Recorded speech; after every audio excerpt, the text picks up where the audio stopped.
Some real shady PR tactics. Then we're entering another chapter in the story of murdered journalist Jamal Khashoggi. Today, both the U.S. and Saudi Arabia are taking action. Plus, El Chapo's in court in New York, providing some fascinating color on the inner workings of the Sinaloa cartel. But first, the deadliest wildfire in a century is still burning just north of Sacramento. The smoke is so bad that school districts and colleges are closed throughout the Bay Area tomorrow. And another one is still going down in Southern California. Over 8,500 homes and structures just gone. About 60 people have died, and close to 300 are still missing as a result of those fires. Now, President Trump threatened to pull federal aid from California, saying the state had done a bad job of forest management. He tweeted that as the fires were raging, but then reversed course and signed off on a disaster aid package to help with recovery. While President Trump seemed to pin this on problems with the Forest Service, plenty of people say climate change is intensifying the fires. The last 3 years have been the warmest on Earth in recorded history. Now, the majority of scientists agree climate change is happening and humans are causing it. But how much is it impacting weather and even geopolitical issues across the globe? We brought in some reinforcements. Here's David Cantor from NYU. Hold on 1 second. Thanks, Simone. The California wildfires are already the deadliest we've seen in California. Right now, climate change is creating the perfect conditions for these kind of fires. Extended dry seasons, higher temperatures, and those kind of wildfires aren't just happening in California. In the Mediterranean, for example, in the past couple of years, we've seen devastating wildfires. In Greece, just this summer, there were over 90 people that died. And last summer in Portugal and Spain, we saw fires that killed over 60 people. Another impact, and getting more intense, more frequent, are heat waves. In Europe, they experienced a massive heat wave this summer. This is just one of several they've experienced over the past couple of decades. And those heat waves, they also impact livelihoods. So think about, for example, in sub-Saharan Africa, often the poorest are on the front lines when it comes to climate change.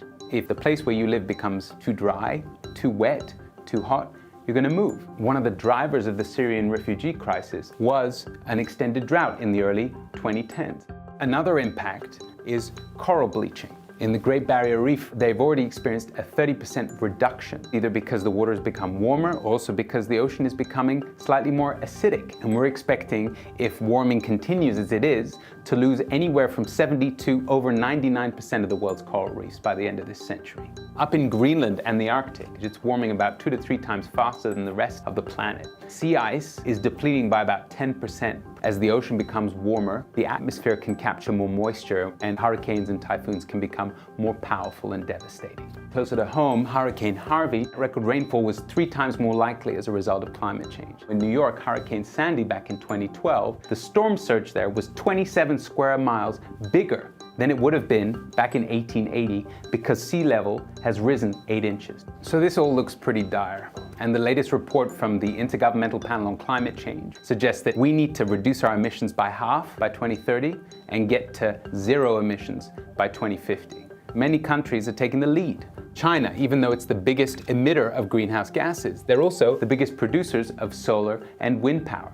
The Paris Climate Agreement, all those parties meet again in 2020 to up their ambition. Now, yes, the United States pulled out last year, but that doesn't take effect for another couple of years. So there's still a chance that the United States might stay in the Paris Climate Agreement. You can also take individual action, anything from taking more public transport to reducing your meat consumption, changing your light bulb, or perhaps even more importantly, just talking to your friends and family. Because when people hear about these issues from people that they trust, they're much more likely to take these kind of things seriously. All right, we've been hearing a lot about nationalism lately. President Trump spent the weekend in France for a World War I ceremony, and during the event, the French president criticized nationalism, which was clearly directed at Trump. You know, America first. Well, some of our long-standing NATO allies are all, where does that leave us? Lucy Kapanoff over at NBC's London bureau went to Norway for the largest NATO military exercise since the end of the Cold War.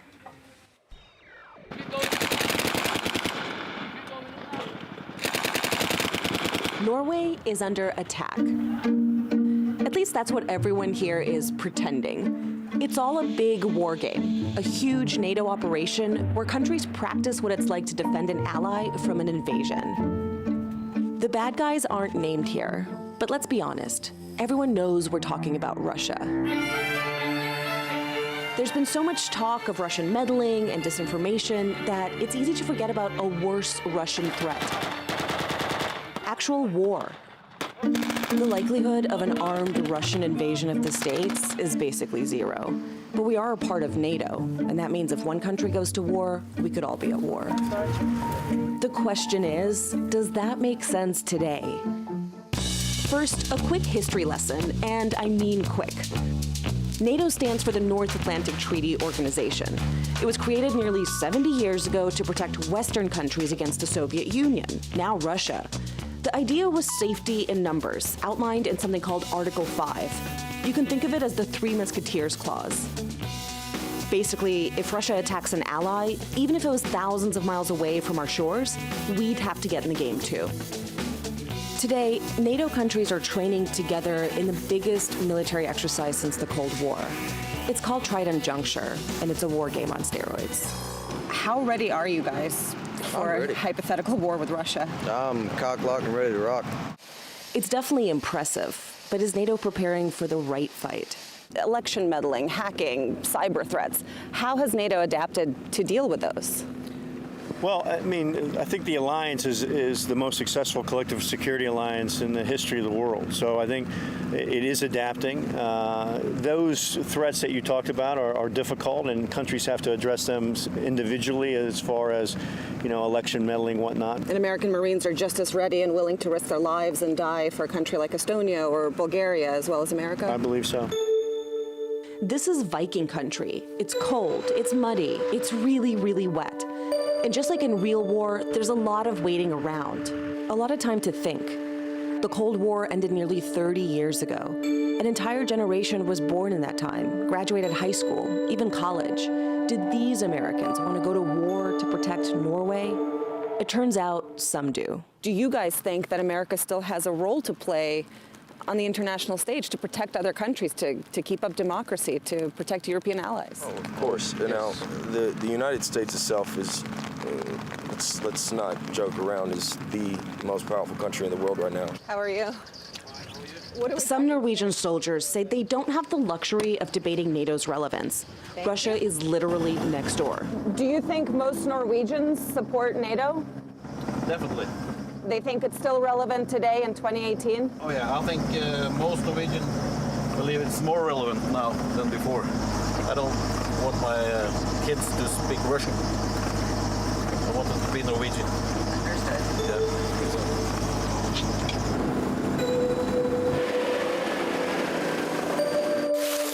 No surprise, but Russia takes a very different view and sees America and NATO as the aggressors.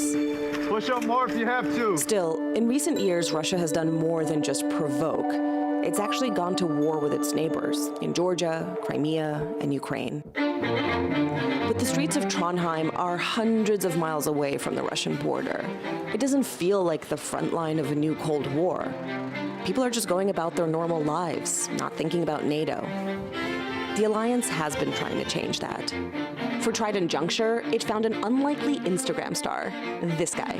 Trident Juncture 2018 is the biggest NATO exercise in decades. That's Lasse Mottberg. He's a lieutenant in the Royal Norwegian Navy. He's also a former chef, a part-time model, probably the fittest guy you've ever met. And he has more than 500,000 followers on Instagram. The feedback is positive. They're really curious on what the fuss is all about. And I'm trying to give like an honest picture of what I see. Was Lasse winning hearts and minds? Maybe hearts. But I wanted to speak to Norwegians outside the military to get their views. So we went to one of the country's top universities for a chat. To think about Russia as a threat to Norway today is kind of far-fetched for most people, I believe. If you ask Norwegians, would you be willing to fight for Norway in case of a military conflict? Almost everyone, 90% say yes. But are they willing to fight for, say, Estonia or Bulgaria? It's a critically important question. That's exactly where, Norway can be drawn into a situation with Russia. It's via NATO. We're not a threat towards Russia. Is NATO still relevant today? I do believe so, in a bit, especially for smaller countries like Norway. We are, 5 to 6 million people, and if a big power like Russia were to attack us, we know that we have allies that will hopefully protect us and help us. It's probably not a perfect alliance, but here's the weird thing. Even if it doesn't feel like it, we're living in one of the most peaceful times in human history. All right, everybody, now we're going to catch you up on some of today's headlines briefly. So there's a new investigation out about Facebook's internal response to a bunch of crises over the last couple of years. Looks like they dropped the ball again. The New York Times investigation claims Facebook knew about Russian election interference for more than a year before making that public. And it also says they even hired a PR firm to push negative stories about other tech companies, hoping to share the blame a bit. Now, they've since parted ways with that company, but get this, the reporting even outs Mark Zuckerberg for being petty. Apparently, after Tim Cook vowed Apple would never be in a situation similar to Facebook, Zuckerberg ordered his teams to switch to Android phones. Now, Facebook denies some of these claims. And now, justice for Jamal Khashoggi's killers. He's the Saudi-American journalist who was brutally murdered back in October. Saudi Arabia's chief prosecutor charged 5 men with the death penalty today. A total of 11 suspects have been indicted. Now, that prosecutor alleges these men were part of a hit squad that drugged Khashoggi with a large dose of a narcotic and then dismembered him inside the Saudi consulate in Istanbul. Also today, the U.S. hit 17 Saudis with sanctions, including officials in Crown Prince Mohammed bin Salman's inner circle, which is interesting because the prince still claims he didn't order Khashoggi's death and essentially had no knowledge of it. It seems like it'd be pretty hard to get something like this past the prince, but we do have to mention there's no evidence that shows he was involved. So here's an odd one for you. Japan's minister in charge of cybersecurity has never used a computer. No, seriously. Yoshitaka Sakurada admitted this during a Q&A session yesterday. According to the Japan Times, the 68-year-old said he's been telling others what to do since he was 25, so he's never had to use a PC. That's right, folks. This guy has made it through 43 years of professional life without ever touching a keyboard. Apparently, he's also confused as to what exactly a USB drive is and why that might be problematic when it comes to the security of Japan's nuclear facilities. By the way, this is the same guy in charge of the 2020 Tokyo Olympics. Cool. And those are your headlines, briefly. In essence, it was follow the money. Get the documents, follow the money. What stuck in my mind about it was this was in the White House. This is a story that is not well known, but it really should be. Rachel Maddow presents Bagman, an MSNBC podcast, coming Tuesday, October 30th. Subscribe now. Florida elections are always ridiculously chaotic up until the last second. It's like the bad boy of swing states. And now we find ourselves in familiar territory. You might have heard about the recounts down there. There are 2 really tight races at stake here for Senate and governor. The vote tallies were so close, they triggered these recounts. And now the next step, ballots will have to be recounted by hand. Republicans do have a narrow lead at this point, but we won't know who the winner will be until this weekend at the earliest. So you might be wondering, why is this so hard? To help us answer all of our questions, and we have a lot of questions, we have Ali Vitale on the ground in Tallahassee. Ali, it has been over a week since the election, and for someone who hasn't been following this closely, can you please bring us up to speed? The short version of this, Simone, is it's a mess down here. And a lot of the Florida residents that we've run into over the course of the past week and a half we've been in Tallahassee have just sort of shaken their heads and been like, well, it's Florida elections. And they're always razor thin. You're right. That 2000 election, Bush v. Gore, we all remember the hanging chads. We're not having any hanging chads here. Those changes have been made, so we avoid that going forward. But there are a mess of legal cases going through the courts, including several in the building behind me here in federal court in Tallahassee. But the interesting thing is the blame game that both sides are playing right now. It's really a battle of spin if you look at Senator Bill Nelson and Governor Rick Scott. Both of them are saying that they're going to win the election. Rick Scott saying that he doesn't see how Bill Nelson is going to overcome the roughly 12,000 vote margin that separates them right now. Bill Nelson saying it through his lawyer that they think that when it's all said and done, they're going to put enough votes back in play through the courts and other means to overcome that 12,000 some odd vote margin. But both of them went to Washington this week when it came to Senate orientation. Bill Nelson was there talking with Chuck Schumer at the Capitol, and Rick Scott was there for new member orientation. So both of their teams are spinning to us that they're going to be the ones that win. What's really going to be the ultimate arbiter of this is what happens in courts like the one behind me. So what's the next step here, Allie? And will the results of these recounts really matter? I mean, will they really affect how all this is going to turn out? It depends on who you talk to. I think that the next step is the one that we hit at 3 o'clock today when the Secretary of State said that the Senate race and the Ag Commissioner race, so 2 of those 3 races that were in a machine recount, have a close enough margin that they're now going to go to a hand recount. So they're not recounting every single vote that's been cast, which is really good news for a lot of these larger counties. But what they are recounting are these things called over and under votes. And so the best way to describe them is, if you remember when you used to take standardized tests, that Scantron machine, everyone used to tell you there was a very specific way you had to bubble those out. And so when you're voting, that's kind of the same thing. These machines only pick up if you've really bubbled in for, in this case, Rick Scott or Bill Nelson. And if you don't, maybe you check it or you're super excited, so you put hearts and stars around the candidate that you want. The machine's not going to pick that up. And so that's what's considered, if they don't pick up any votes in a race, that's an undervote. But if they pick up more than one, say maybe you thought you were voting for Rick Scott, but you bubbled Bill Nelson, so you crossed it out and then you drew arrows. No, I meant to vote for Bill Nelson. That's an overvote. They picked up more than one vote in that race. And those votes have been separated out after the machine recount, so that these counties can then go back and say, all right, what was the voters' intent here? Who did they mean to vote for? And in many of these cases, that's pretty obvious. The hearts and stars and the arrows, those can all make a big difference. But one of the court cases going through is trying to standardize voter intent. So there are still rules that are trying to be made through the courts on how this is going to go. And that's going to be the really interesting part of all of this as we get into the hand recount after the machine, especially because if you talk to the Bill Nelson team, and we just got off the phone with them a little bit ago, they are really looking at over-under votes in Broward County. And that's because there was a significant, like several thousands of undervotes in the Senate race. That is really rare, because usually you'll see people who vote. Senate race is technically the top race that people were voting on here. But if you look in Broward County, that ballot had a slew of instructions, and then tucked right under the instructions box was the place where you could vote for the U.S. Senate race. And so that could be a question of ballot design, and our friend Steve Kornacki has been making the case that that's probably what it is. But Mark Elias, who's the top lawyer for Bill Nelson and the Democrats, says he doesn't think that's what it is. He thinks that the machine may have just, for whatever reason, not picked it up, and that's why they're undervotes. So they're really looking forward to getting to the bottom of this with the hand recount, because it could put about 25,000 votes back in play for them. As are we. So much to follow here, Allie. Thank you for the update. All right. Well, here in New York, El Chapo's on trial. The alleged Mexican drug lord has been in a Brooklyn courtroom all week. For decades, he supposedly built an empire that funneled drugs into the U.S. market.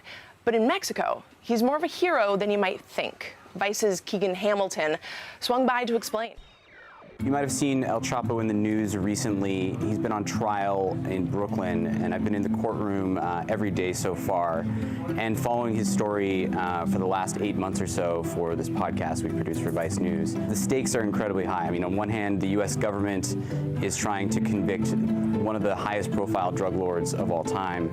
On the other hand, El Chapo is trying to prove his innocence or perhaps expose corruption in the United States and Mexico. The courtroom has been kind of a circus so far. There is a crazy amount of media, at least 50, 60 reporters arriving as early as 3 a.m. for a seat in the courtroom. El Chapo himself has been showing up and looking pretty calm and relaxed. He's wearing a suit and tie. His wife is in the gallery, and he sort of glances at her, waves, and then shifts his attention to the proceedings. The jurors are anonymous because they're worried that somebody could potentially assassinate one of them or try to intimidate them. So nobody knows their names, not even the prosecution, the government, or the defense. One of the reasons that this case is in New York City is that New York has one of the highest security federal jails in the country. In this case, Chapo's jail is in Manhattan and the courthouse is in Brooklyn. So on days when they're bringing him to trial, they have to shut down the Brooklyn Bridge to all traffic and have a convoy of police vehicles escort him across. Part of the reason that security is so high at this trial is El Chapo is notorious for escaping. He escaped twice from maximum security prisons in Mexico, and he evaded capture in Mexico a bunch of times. One of those occasions, he escaped from a police raid through a tunnel that left his house underneath the bathtub and came out in the sewers in his town of Coyoacán. As part of the reporting process, we went to Mexico, to his hometown called La Tuna, and we spoke with members of his family and sort of got to understand why El Chapo is such a legend and sort of consider a Robin Hood type figure who's revered for giving to the poor. We saw the church that El Chapo built for his hometown, and this is just about 20 yards away from his mother's house, which is by far the nicest house in town. And every Sunday, people from this community gather in this church that El Chapo built. The folks that we spoke to in Chapo's hometown, of course, they want him to be free. They think he's a hero who's done nothing but good for them. Whether they expect that to happen is another question entirely. I mean, when we talk to his mom and his sister, they're saying, you know, God is on his side. His best attorney is the Lord, but he's going to need all the hopes and prayers to get out of this one. Okay, this isn't another gun control segment. This is a story about what could happen if we listened to each other. I mean, really listened. If you Google gun violence research after shootings in Thousand Oaks, Pittsburgh, Parkland, Chicago, there's no hard evidence that proves arming teachers will make our schools safer or that banning certain types of guns will lead to fewer mass shootings. That's because we just don't have enough data to support these theories, whether they come from the right or left. Scientists at the CDC have been trying to change that for almost 40 years, but something called the Dickey Amendment got in their way. This is a key piece of legislation that states no CDC funds, quote, may be used to advocate or promote gun control. It's popped up in every federal funding bill since 1996. In the 10 years before the Dickey Amendment, the CDC funded extensive research into the root causes of firearm injuries. And by the mid-90s, a man named Mark Rosenberg became the go-to guy for all things gun violence at the CDC. He and his team produced study upon study. One found a higher risk for homicide and suicide when guns are in the home. The gun lobby called it junk science, and the NRA had enough. They seemed determined to block the CDC's $2.6 million cash flow. Either they do research or we keep our guns. At least that's what the NRA supposedly told members. We reached out to them for comment and didn't hear back. And that's where Jay Dickey comes in. He's the Republican rep and NRA member from Arkansas who sponsored this amendment. It technically didn't ban research, but it just made it really difficult for government scientists to pursue it. And CDC funding for gun violence research is down 96% since the Dickey Amendment took effect. So that guy Rosenberg from the CDC I mentioned earlier, these two were at odds, Dickey and Rosenberg. I mean, hardcore enemies on opposite ends of the gun debate, right? So they meet in person for the first time in '96. Rosenberg tells me it did not go well. 2 weeks later, they meet again, this time in Dickey's office on Capitol Hill. Rosenberg looks around, sees photos of Dickey's family on the wall. As dads, they find common ground. They become friends. Fast forward to 2012. It's right after the Aurora shooting where 12 people died in a movie theater and more than 50 were injured. Jay Dickey, Arkansas Republican, NRA point person, realizes the chilling effect his legislation has had on this research and reverses his stance. What I'm regretting is that we didn't go forward and stop the funding of the gun control agenda and start anew a different investigation or research into gun violence. Through his friendship with Rosenberg, he saw a way to pursue the evidence without the advocacy. And Rosenberg learns the science community needs to be upfront about their intentions. Just say off the bat, we're not trying to take your guns. So Dickey and Rosenberg write an op-ed together in the Washington Post. They were like, look at how we reduced motor vehicle fatalities. That's what we can do with gun violence. Note that if you raise the driving age from 16 to 17, you save a lot of lives.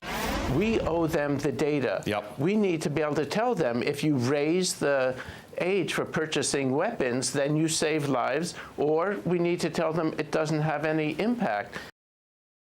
Virtually the same amount of people are killed by cars and guns every year. Government research into traffic safety led to seatbelts, airbags, and a legal drinking age.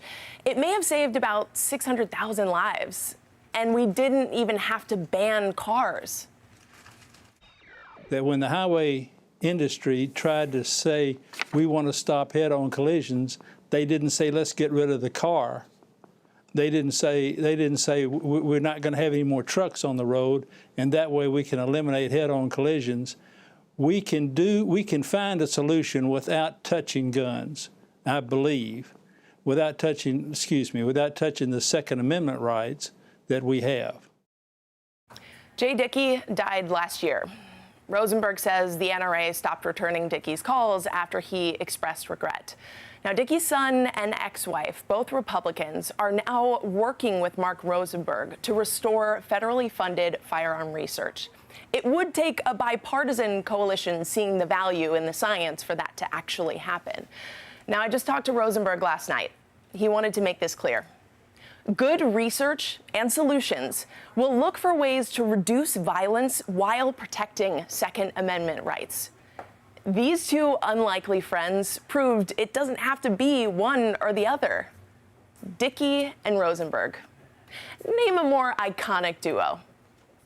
Okay, guys, it's time for Thanksgiving, almost every American's favorite excuse to gorge themselves on turkey, stuffing, and an extra piece of pumpkin pie. Now, it also means family time and lots of it, for better or worse. Our friends over at NBC's Left Field tell us a bit about the history of the family meal. Dinner time. 80% of America's dinners are eaten at home. 30% eat dinner with their family daily. And do you get excited for big family meals at special occasions? A lot of people don't exactly love the big get-together. In 2012, 12% of people dreaded seeing certain relatives. In 2015, 19% of people really didn't look forward to holiday gatherings. And in 2017, 58% of people just didn't want to talk politics. So, you're not alone, and that's okay.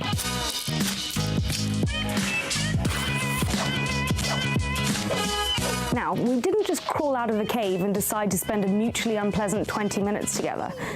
I mean, I'm just kidding. Family meals are great. Would you rather eat a tin of mackerel or a tin of sardines? That's like the worst would you rather ever. As ever, the eating ceremony known as the family meal has a story. You ready? Here we go. Before the 18th century, people ate in shifts. There was a bit of a vague setup when it came to rooms, and there wasn't a dining table exactly. The dining table comes to America via Europe and had to be put into a specific place, a new room known as the dining room. And in the 20th century, we get the nuclear family. And when they sit down to dinner, they become an icon of American culture, which encapsulates harmony and joy. And there's a lot of good that can come from the family meal. Young kids learned 1,000 rare words at the dinner table compared to 143 from reading out loud. 59% say family meals are the only times they can really talk to each other. You can save money. A meal out can cost an average of $15.37, and at home would be $4.31. Children are 12% less likely to become obese if they're eating with their family. But this is a lot of pressure. Yeah, it is a lot of pressure, and we have mythologized family meals and turned them into this symbol. This ignores the work and stress that goes into it. It's a pressure that is disproportionately experienced by women. It also ignores the inequalities that underlie it, especially for poor moms. Combined with the pressure we're under to achieve something perfect, there are a lot of reasons that people dread family meals during the holiday season. Here are the top least favorite topics to discuss. And the number one, people hate discussing politics. This has an impact. In 2016, Thanksgiving dinners attended by residents from opposing party precincts were 30 to 50 minutes shorter than same party dinners. So some are opting for avoidance. When family fails, you've got something else to turn to. Whether or not it's related, if you look at searches for the term Friendsgiving, of course there's going to be a peak every November, but there's been a steady rise in the past 5 years. Look, no matter what you dread, 9 out of 10 people are gonna have Thanksgiving with their families. At the end of the day, family meals at holidays or any other time don't have to be perfect to still be a good thing. And that's our show for tonight, y'all. Thanks for watching. See you next week.